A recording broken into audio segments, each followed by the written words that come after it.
Nós temos que considerar a alimentação numa noção do direito. Para a realização desse direito, é necessário uma integração e uma conexão dos demais direitos.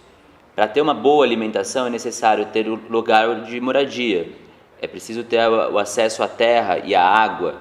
Muitas vezes esquecemos, inclusive, do acesso à água como fundamental para a produção e para a preparação de alimentos e para a hidratação humana.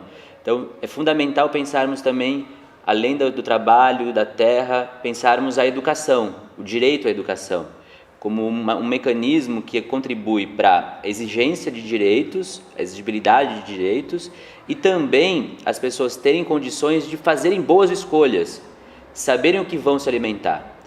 Nós tivemos, por exemplo, no Brasil, uma crítica, por exemplo, ao programa chamado Bolsa Família, que é um programa de transferência de renda para as famílias que estão numa situação de vulnerabilidade e grave ameaça social. E diziam que essas pessoas não iriam se alimentar bem. Porém, nós percebemos que quando as pessoas são atendidas de uma forma integral, pensando em todas as dimensões da vida, ela tendo uma boa educação, ela pode fazer boas escolhas.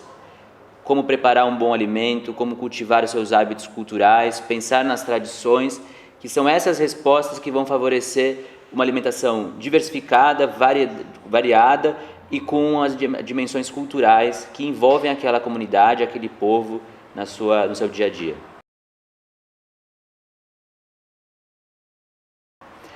O importante é mostrar que nossas relações em países no sul global, eles têm algo em comum. A grande desigualdade social nos fez a pensar formas diferentes de dar respostas a esses desafios. Nós não podemos imaginar que um único modelo, advindo de um grupo de especialistas, de pesquisadores ou de experts, vão nos ajudar a produzir a política que necessitamos. Os filmes ajudam a mostrar que existe um aspecto cultural, uma dimensão simbólica, do compartilhamento de significados, que é preciso pensarmos essas subjetividades, essas diferentes formas de sentir o problema e trazer respostas que estão na comunidade, que estão na sociedade e que devem ser fortalecidas no dia a dia de uma política pública.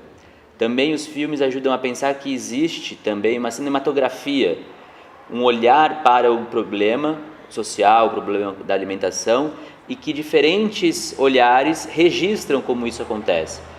Nesse caso, a gente traz obras que ajudam a vocalizar quem são esses sujeitos, portadores do direito à alimentação, aonde eles vivem, quais são as suas demandas concretas, como é que eles pensam a sua situação e o problema em que vivem e estão inseridos. Dar voz, pensar as formas como essas pessoas podem contribuir no processo, muda e dá um novo sentido à política pública, porque senão teremos sempre encontros bastante longos ao longo dos anos, produzindo documentos extremamente robustos e densos nas suas contribuições, nas suas propostas, porém falta esse aspecto humano, o do sentir, o do vivenciar, que são essas respostas que estão nas mãos de quem trabalha, nas mãos de quem recebe um benefício social e que essas pessoas cada vez mais precisam ser ouvidas.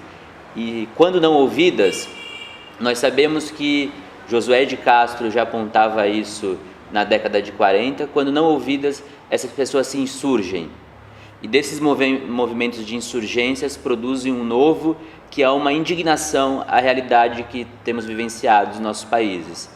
E assim nós temos visto algumas práticas sociais que saem daquela dinâmica tradicional de organizações altamente hierarquizadas, com lideranças claras, e são os próprios sujeitos que vão ocupando o espaço público e produzindo um novo jeito de fazer política, na ação direta, indo às ruas, usando as redes sociais, usando os blogs, usando as possibilidades de auto-organização na comunidade. Então hoje nós podemos dizer que existem muitas formas diferentes de se organizar. Aqueles movimentos mais clássicos, aqueles movimentos mais orgânicos na sociedade e aquele da ação direta que chama a atenção da sociedade, chama a atenção da comunidade, e isso faz um novo patamar da compreensão do direito à alimentação.